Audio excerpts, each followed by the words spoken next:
Good morning, and thank you first of all, Wayne, very much for inviting me and to this fascinating and wonderful conference.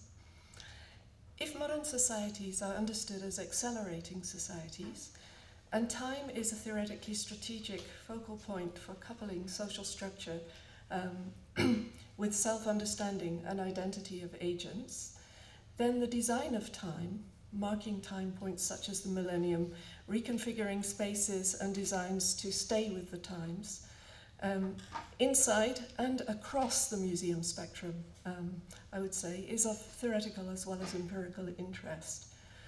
Looking back over the past 30 years, the digital revolution marks a crucial watershed in the history of museums, speeding up and complexifying their operations in comparison with the pre-digital era, when they did things differently. This speeding up, or question of velocity, is central to the discussion of museum temporalities, whether at the level of structures or at the level of agency, both professional and public. Digitalization has impacted collection management, documentation, administration, periodicity of conservation and storage, and also research. Digitalized collection records allow discoveries to be made, and websites facilitate comprehensive and accessible information and access at the click of a mouse. Social media allow people to interact with museums as part of their Facebook circle, and so on. The speeding up process is not, however, limited to digitalization of collection management. It has impacted architectural and design processes too. The connection between information systems and the broader renewal of the museum is evident in the case of Leiden. The reorganization of the National Museum of Ethnology coincided with the Delta Plan funding, whereby the NME became the first museum in the Netherlands to procure the museum system, TMS, a digital registration system, and I quote from Staal and de Rijk, who are the authors of the Inside Out publication, wherein the collection and the entire workflow can be documented and consulted. The museum system became, as they put it, indispensable for the working process of curators and designers, as well as crucial as an information provider for the modernized museum. Revaluation and renovation of old museum premises, as Barbara Kirschenblatt-Gimblet called the transvaluation of the outmoded long ago, or Carpen Kratz called the blockbuster reinstallation trend, which followed the straightforward blockbuster exhibits of the 1970s, objectifies our changing notions of temporality, more specific museum temporalities.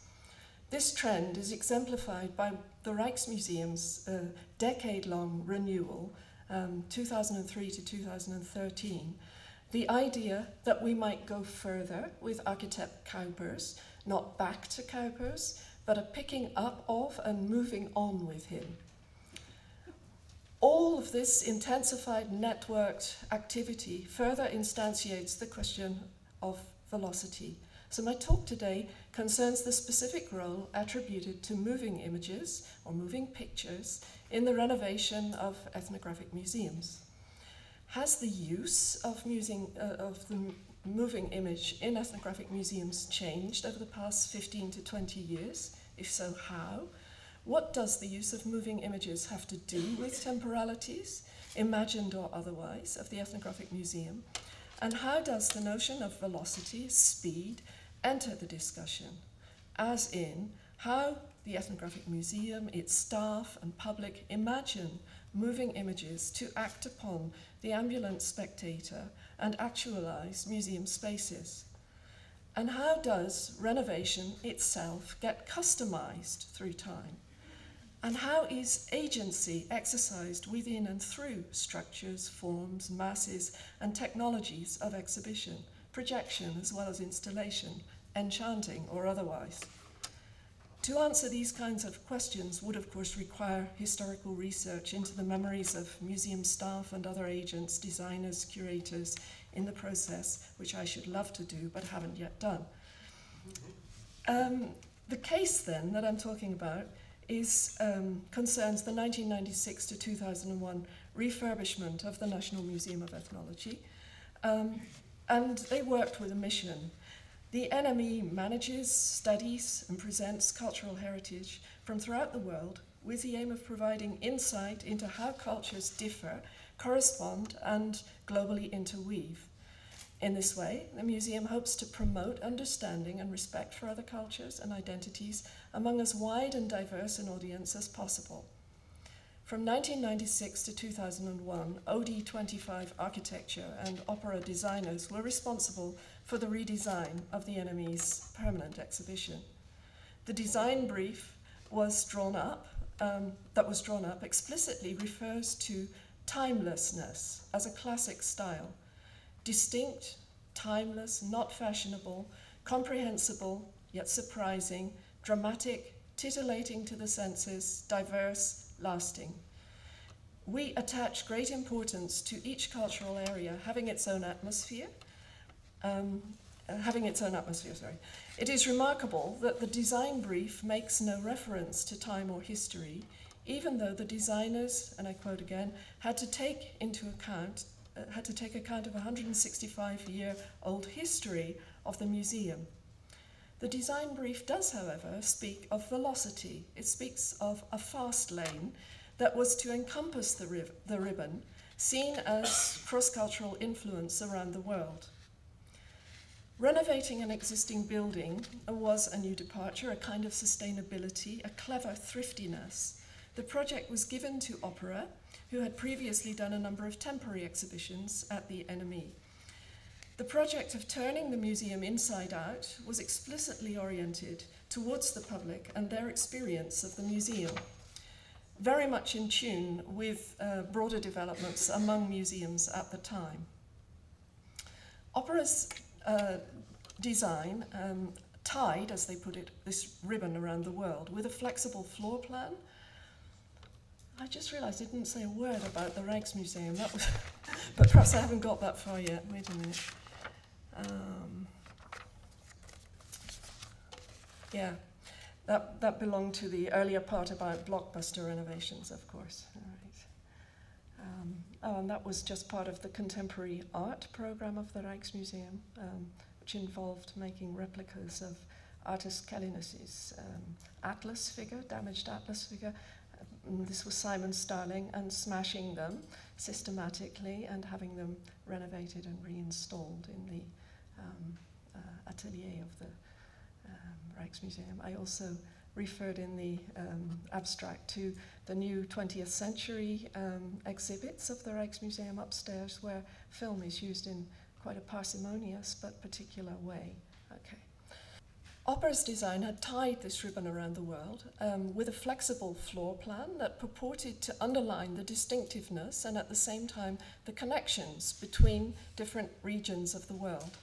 This meant that while the same architectural elements were incorporated into each gallery, their settings should change to make way for the identities of specific cultural areas. The large glass cases, almost invisible, in which the majority of the collection would be displayed, were to be the museum's leitmotif of a continuous worldwide cultural story. Opera was in charge of the entire design, from interior to information facilities, from the website to the signposting system throughout the building. The methodology meant the design office occupying a central position between the client and the suppliers, and the client being prepared to outsource the actual initiative. The designer was seen as a jack of all trades, and again, this is Stahl and Reich, a maestro rolled into one, while the museum staff were also nudged into a similar position. The designers drew a parallel with the novelist Georges Perec's Life, a User's Manual, to characterize the museum's efforts to tell an infinite number of stories under one roof. While the novel centers on a globetrotter, the the designers and the museum sought a thread to bind the different sections together. Opera, we are told, designed a structure, not a simulated reality. And that was reflected in the end product. The finished galleries distinguished themselves from other ethnological museums by the complete absence of dioramas, Stahl and Reich say. Nowhere do you get the sense of a lifelike illusion. The objects are presented in a completely unadorned way, yet within the context of related objects, but never against a naturalistic backdrop.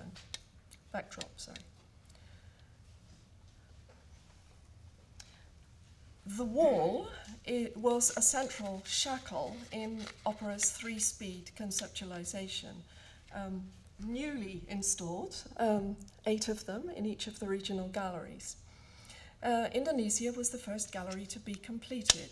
The 3 speeds that were brought in, the permanent collection, the temporary presentations of individual themes on that wall, and the design of short-term current affairs exhibitions behind the wall are particularly pertinent to questions of speed. Velocity was literally built into the design. The first drafts of the Indonesia gallery, which you see here projected, clearly show the intended modular structure, the 20-meter wall showing trading contacts, a map with navigational models, rows of transparent glass cabinets at right angles to the wall. As architect Bevers put it, we wanted to avoid showing objects on the wall. Instead, we worked with representations, projections, texts, and screens, almost like a mirror, reflecting the exhibits in the gallery. They can be read as installments and read in installments and symbolize the central idea of the ribbon around the world. Behind the walls lies the third layer, and this is the space for bringing the contemporary relevance of a culture into the picture. 3 speeds. The collection is the stable element, fixed for the coming 10 to 15 years, this was 2003, projected onto the face of the concrete wall. You will find a special feature of one culture in relation to the surrounding ones. These presentations can be altered, say, every year. Behind the wall, alterations can happen even quicker. Depending on current affairs, you can organize a new exhibition every month. The large walls seem thus to resemble something like second gear in opera's 3-speed approach. In the years that followed the reopening in 2001, the museum's self-evaluation brought to light a public wish for people to be brought into the exhibitions. Exactly how this wish came to be voiced, elicited, or picked up requires historical research. The outcome of this public desire was that in 2010, the key walls were given new accents, and this is still referred to as wallpapering, not seen as a program, but as a means to relay the atmosphere of a culture, what people do. Pictures and film give context, actually, as the head of exhibitions said to me earlier this year. Context is what Lisa Swaving identified with respect to the use of film in the Tropen Museum when she compares cases of its use in exhibitions today, Africa, Weaving, Caribbean Roots exhibitions. She compares them to that of the use of figures in the past. My question is really whether context in the Tropen Museum is the same thing as atmosphere in Leiden. When it comes to the use of projected images on the walls, there seem to be some important differences which have to do with the respective velocities of the exhibition components. So let's take a look at some of these. First of all, structure, mass, and form. The Leiden walls are a structural compositional element in the museum script. Their repetition through the museum's permanent galleries actually contributes to the rhythm of the building's interior spaces. The projections may be one picture or several or film fragments. The same recipe is used in each gallery. Special beamers, 6 for a 20-meter wall were installed and an edge plinth between the beamers so as not to cast a shadow when you stand up close. The rough surfaces of the walls lend texture to the moving pictures projected upon them, tactility to their velocity, you could say. Secondly, velocity. Loops of 5 to 10 minutes were made in consultation with small working groups who helped to calibrate the pace, that it should be neither too fast nor too slow. Relative velocity was certainly perceived as a crucial dimension of wallpapering. It was engineered with precision, not too fast and not too slow. It was clearly intended as background to the collection, wallpaper, but then with a crucial difference. Time-based wallpaper is more than context. While wallpaper is the euphemism, suggesting a wall covering that may be changed, the material speed of the moving pictures, their loops, their fades, their expansions, contractions, makes wallpapering seem too static a term for what is happening in the gallery spaces. Thirdly, scale. The scale of the walls and their projections also belies the notion of context, suggesting instead the atmospherics of a diorama that can be entered and experienced by the public. Recalling that the finished design of 2001, Leiden renovation, was to distinguish itself from other ethnographic museums by a complete absence of dioramas, the reconfiguration of the walls into something that closely resembles a large diorama constitutes a striking historical departure from the design parameters 7 years before. Considering the agency exerted quite literally at this confluence with structure, introducing time-based moving pictures was to reconfigure the relational aesthetics of these spaces, their collections and their visitors. Fourthly, affordances. The long sides of the galleries opposite the walls are furnished, in some cases, with a large bench that invites the visitor to sit down, linger a while, and enjoy the collection against this ever-changing backdrop. The seat prompts one to sit, while the moving pictures encourage one to stay and soak up the atmosphere for 5 to 10 minutes, an echo perhaps of the cinema of exhibition. The visitor's speed through the galleries is therefore apprehended by this museological configuration, and slowing down means perhaps the chance of noticing more, looking further into the diorama, and other levels of narration. Perhaps for young people, perhaps a chance to consult their mobile devices, that kind of thing. The architectural speeds of the gallery are echoed in the relative speeds of the differently scaled system of moving images. So fifthly, system. The wall, with its generic time, is thus one quite central aspect of the three-speed system developed by opera. Other velocities and scales of moving picture are systematically incorporated into the regional galleries, thereby establishing a contrast with what might be termed the generic time of the large-scale looped projections on the walls. Sorry, I should have shown this before. Indonesia, so landscape and portraits.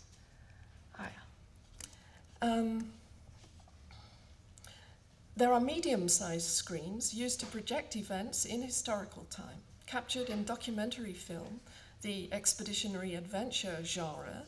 An example of this second speed is footage dating from the 1964 Telem expedition, projected in one corner of the Africa Gallery, next to a replica of architect Herman Hahn's cage, constructed to explore the cliff dwellings of the original inhabitants of the Dogon Cliffs in Mali.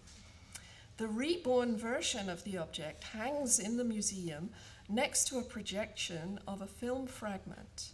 The film excerpt shown in the gallery just shows the cage swinging. It certainly does not show the anthropometric measurements that were taken to compare the Dogon newcomers with the physical remains in the cliffs, which was shown on documentary film, and you can find it on YouTube. Historical events, historical time, events, dates, names, places, paced through the documentary film fragment that links it to a specific object on display, as part of an ensemble, adds a distinctive velocity to the gallery relative to that of the generic wall. A fragment that can be opened up and viewed in extenso on YouTube, thereby revealing a completely different story to the rather curious link made by using this time machine replica of Hans' cage.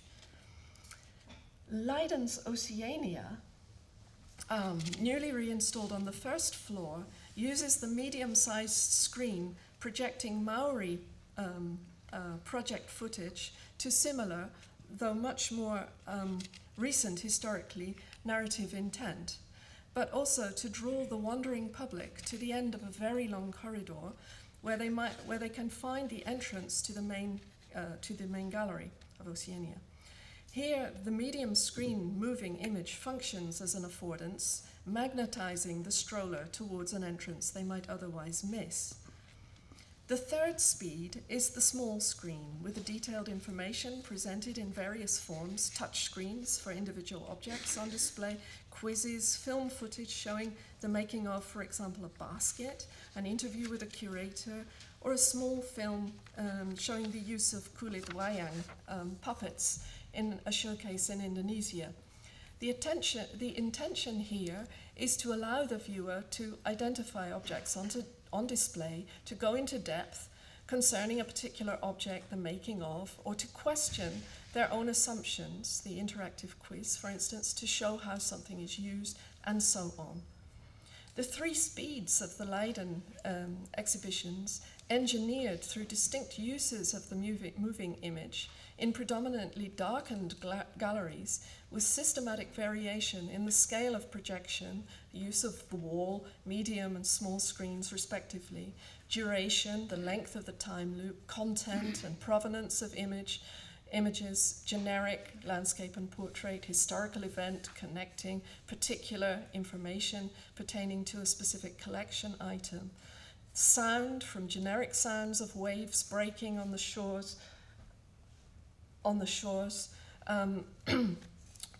to voices explaining what happened, to particular musical traffic or other sounds, fill the air and help to confect what I call the inhabited room.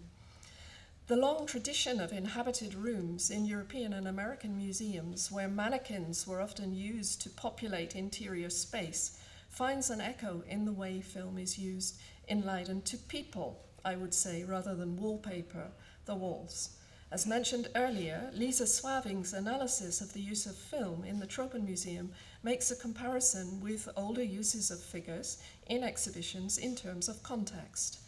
And while providing context seems to have been the main concern in the Tropenmuseum, certainly for the weaving case that Lisa examines in the Africa department, the rather organic development of audiovisual use in Amsterdam contrasts sharply with Leiden's paradigm shift in the 1996-2001 renewal, and in the 2010 customizing of the ribbon around the world walls for the projection of generic, atmospheric, spatializing, and populating moving images. I have to stop there. Okay, I will.